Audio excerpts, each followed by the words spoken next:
and we can move on to the next item. Madam Clerk, if you could please call item number 2. Item 2, hearing on the report entitled Recommendations on Voting Systems for the City and County of San Francisco, issued by the San Francisco Voting Systems Task Force in June 2011.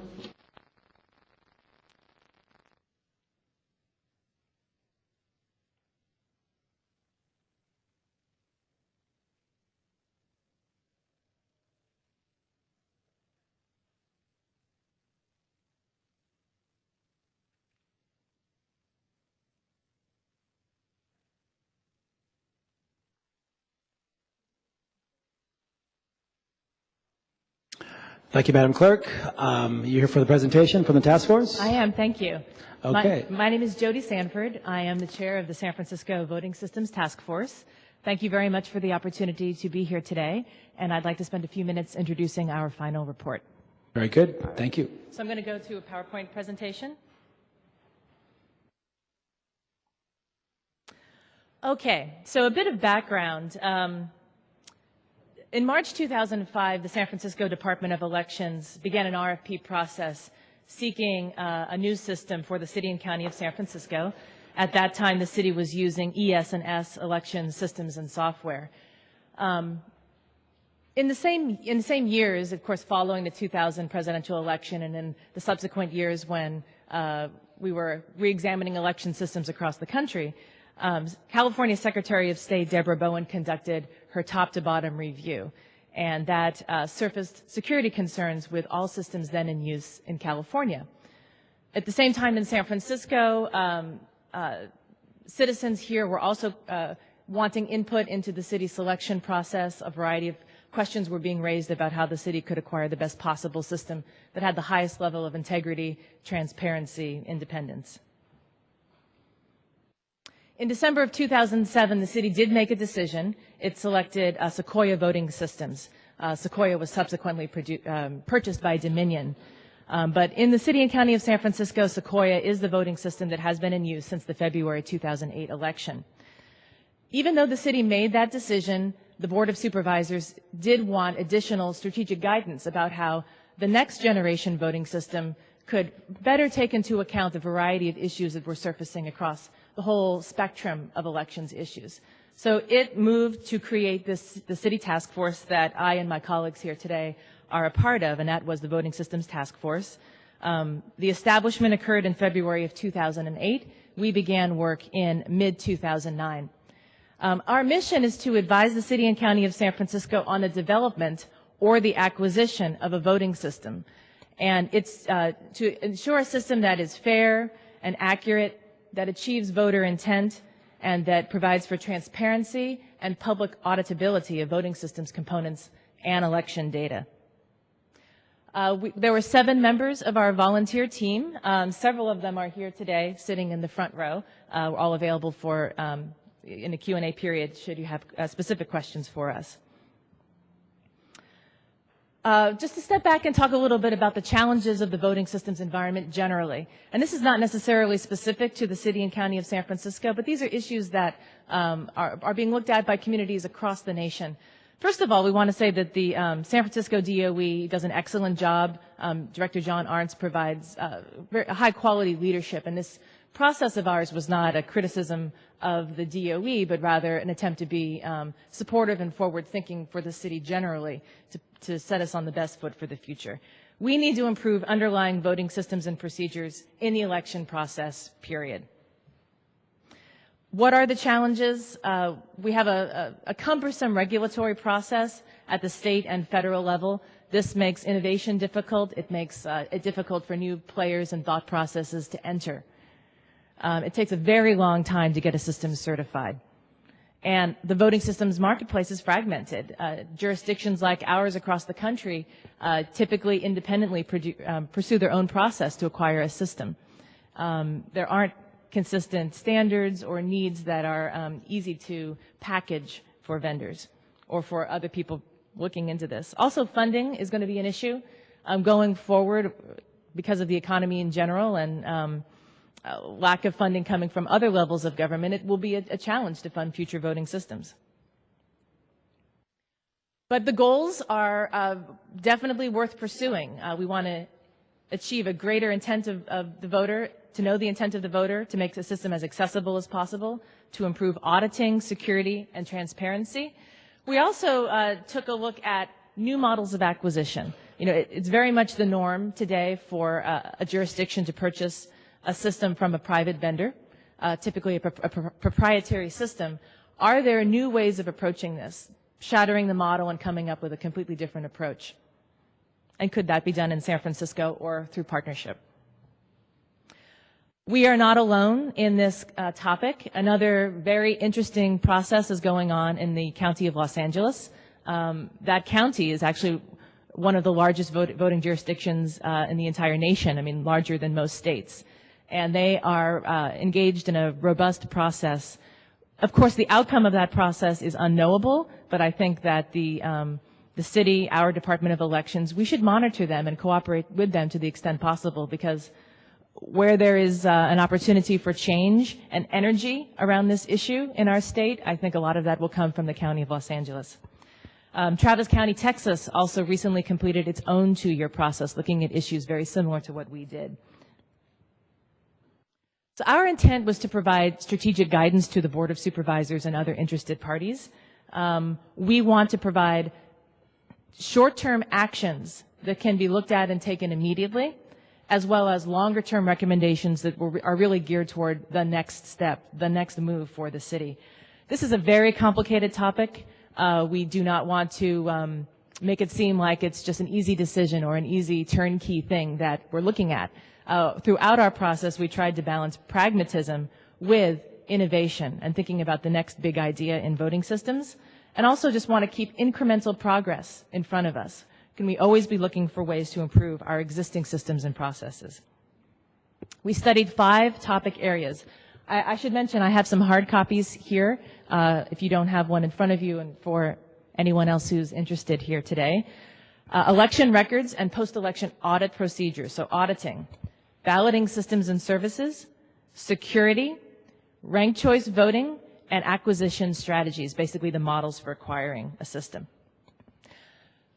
Our report contains about 50 individual recommendations. I don't think today's meeting is the place to go through all of them individually, but I want you to be aware that they span across those 5 topic areas. Some of them are granular, some of them are pretty major. But we kept in mind, we wanted to put in front of you things that you could do right now. So in many of those sections, you will see broken out short-term actions that can be looked at immediately, as well as the longer-term issues that may take more study or more thinking. The reason why we're here today is really just to ask the Board of Supervisors to do something with this report, to find a path for it, to have it a document that is a useful tool for the groups that might benefit from it, the board itself, the Department of Elections, and others. We're hoping that you will establish a follow-on action, a body or a process or a champion on the board that will take this issue forward. The contract with Sequoia that the city currently has is likely to be extended through 2013. Well, that's just a year and a half away. And what is the intention of the city beyond that point? And what opportunities can we take advantage of to move the ball forward? Especially given that Los Angeles is in a similar process. They're moving towards similar timeframes of making decisions for their county around 2014, 2015. What could be gained from working with them? And of course, this is San Francisco. We are a jurisdiction that has the benefit of being in the heart of an urban area and a major technology center. And our partnerships and collaborations with private sector organizations who might be willing to assist it with a non-proprietary support, possible. What can be gained from this wonderful environment that we are centered in? And of course, again, it's a complex topic, but sustained focus on it over the next few years is critical. So again, we want to thank the board for this opportunity, for creating our task force. And the DOE, they were very responsive throughout the process when we had any questions for them. We interviewed many people as part of our process. We'd like to thank them as well. And for all those who wrote letters during our 2 public comment periods or who attended any of our public meetings over the last couple of years, your guidance and input was very valuable. So thank you to everyone. And thank you to my fellow task force members here today. So that's it. Great. Thank you, Ms. Sanford. Thank you for your presentation and for your work on this issue. I do recall there was a fairly robust debate back in 2007 as we were gearing up for approval of the Sequoia contract. I wasn't on the board at that time. I was a legislative aide. And I do recall there was a great deal of talk about going to an open source system, the development of technologies here in San Francisco that we could avail ourselves here with the talent that could create that technology and that software here in San Francisco and not looking elsewhere. And I'm wondering if that was, how much that was a discussion of the task force in your report. The last section of Chapter 2 looks into development and acquisition models. And we did do an examination of the possibilities around open source. It's a complex topic, and there's a lot of energy around that idea in the community. So we did look at it, and you can see some of our analysis there in that last section, acquisition strategies. We do think it's something that the city should keep an open mind toward, absolutely. So I imagine that the open source has, there's a software issue and there's also a hardware issue as well. And on the hardware issue, have you, in your exploration of that topic, what did you find? Do you guys have anything you want to say on that? The current voting, my name's Jim Soper, by the way. The current voting systems use specialized hardware. And anytime you can go to standard off-the-shelf components, a standard PC and things like this, you would be better off. Because it is less likely we're more likely to know what's inside, and it's likely to be cheaper. So where you can get standard off-the-shelf components, that would be better. So if we are, we could probably have significant cost savings in terms of software by doing open source, but in terms of purchasing or finding the hardware to run those in our different polling sites, would that be a major problem or a major financial hurdle for us to go over as a city if we were to move to an open source system?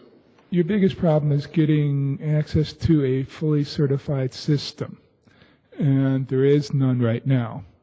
And a lot of that has to do with finances and the financial trouble that the state is in. There are a couple of efforts to develop open source systems, and at least one of them tries to use standard off-the-shelf components, but it's not certified yet, and they need funding to do that. In talking about the methods for getting to this, we talked about a Bay Area coalition getting together and putting together a task force or a group to develop such a system. And while that's a good idea, I'm not sure if it's politically feasible to get the Bay Area counties to work that closely on it. Los Angeles County has a lot of money that they should be getting, $88 million. But $50 million of that has been frozen by the state. That was in Prop 41 funds. And because of the financial crisis, that's been frozen. But if ever that gets unfrozen, then hopefully they will develop something.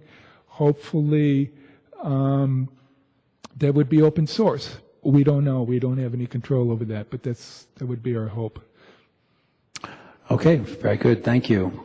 Just a quick question about the Sequoia contract, which is now the Dominion contract. Is that correct? And when was the acquisition of Sequoia by Dominion? When did that happen? That happened, I believe, about a year to a year and a half ago. And according to the Department of Elections, they adopted Dominion. That's one of the footnotes of our report. And the DOE has indicated that they intend to extend the contract with Sequoia/Dominion through 2013. That was the option as part of the original RFP process. And has the Department of Elections noted any difference in from Sequoia to Dominion, it's exactly the same standards in contract? Not to my knowledge. And the service hasn't changed, not to your knowledge? To my knowledge, there's been no change. Okay. Thank you very much. Thank you for your work on this issue. Thank you very much. I'm very interested in the subject, and I believe Supervisor Campos may be as well. So that's something that we can discuss amongst ourselves about how to proceed with looking at your recommendations and what we can do as a city to improve our voting system. So thank you for your work, and we'll open this up for public comment. I have a couple cards that I will read the names of, and anyone else can come forward and line up in the center aisle for public comment, and we'll do 3 minutes per person. Chandra Fries and Brent Turner.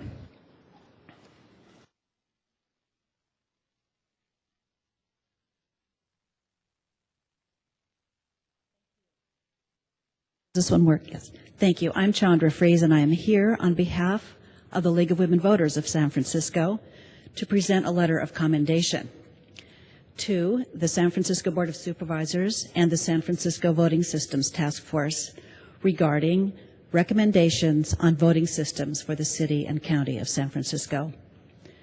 The League of Women Voters of San Francisco would like to commend the citizen participants of the San Francisco Voting Systems Task Force for their exemplary product of 2 years of diligent work, recommendations on voting systems for the city and county of San Francisco. The League of Women Voters has determined that to ensure integrity and voter confidence in elections, we support the implementation of voting systems and procedures that are secure, accurate, recountable, accessible, and transparent. The mission of the SF-VSTF has, in its own terms, prioritized these same principles and provided the City of San Francisco with a document which can serve as a sound guide to the improvement of current and future voting systems, a document which can also be used effectively as a resource even beyond our own city and county. We would at this time specifically endorse several recommendations in the report which could be implemented in the near future. These are items 2.1.4.1, which include publishing all election records on the city's website while protecting the anonymity of each voter, specifically tallies of the vote counts, undervotes and overvotes, text files of cast vote records, which are currently called ballot image files, election definitions and ballot definitions files, and correcting the audit procedures for RCV contests in such a way that a 100% tally would actually ascertain the outcome. And item 2.1.4.2, a longer-term recommendation of including organizations that serve the public and all members of the public to obtain timely access to all the anonymous paper ballots and machine audit logs. We applaud this report, Recommendations on Voting Systems for the City and County of San Francisco, as a model of education to increase public understanding of voting systems and to raise and address the multiple issues that currently exist. The dedication and consistent hard work exhibited by the 7 citizens of the San Francisco Voting Systems Task Force on this major effort to restore public confidence in our elections is the essence of participatory democracy. And this letter is signed by our President, Patricia McGovern, and by myself, Chair of the Elections Education Committee. Thank you. Thank you very much. Next speaker, please.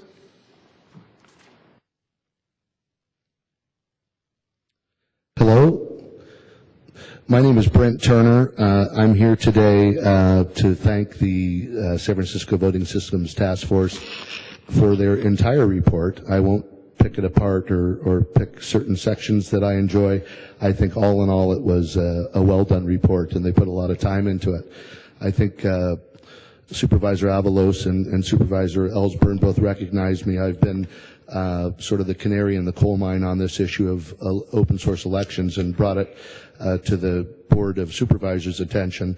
I also want to thank then Supervisor, now Assemblyperson Tom Amiano, for really taking the lead and putting this into motion.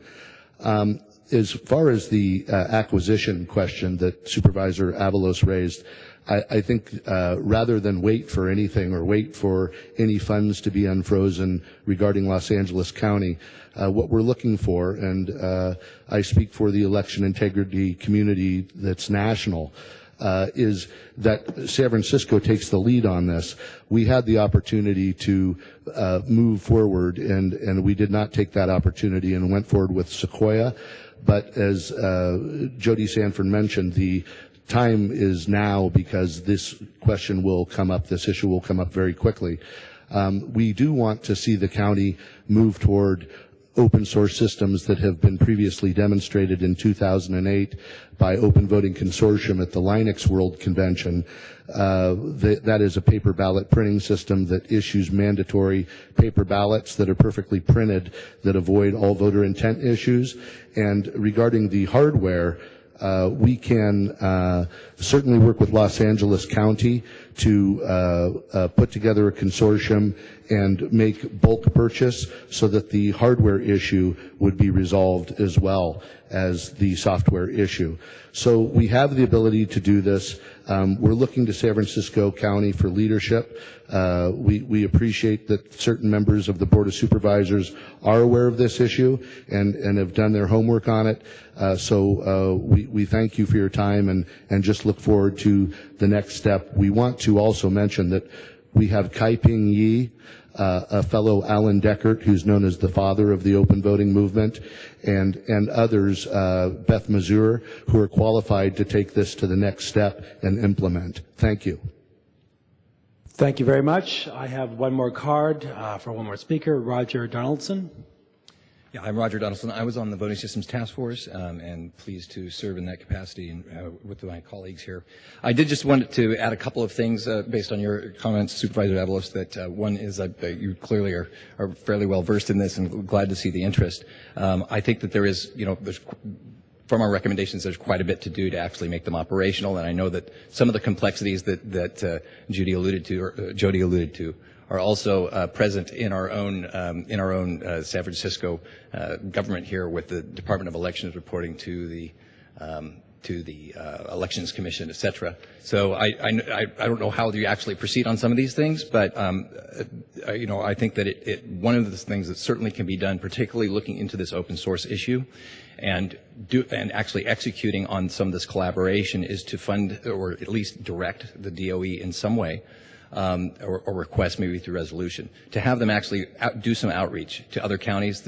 It mentions in here in our report some of the counties we outreach to, and in particular Alameda was quite receptive, I think you'll find, and then the LA effort. But it's not too late to start, it's not too early to start on that, and I think that in particular that issue, by starting that outreach, can start the momentum towards an open source system, which I think we all think would be the right choice, rather than continue to have a proprietary closed source system as we do today. Thank you very much. Very good. Thank you very much for your comments. And any other member of the public who'd like to comment, please come forward. Hi, Jim Soper again. I just would underline that, yes, we do want open source software and new systems that are transparent to the public.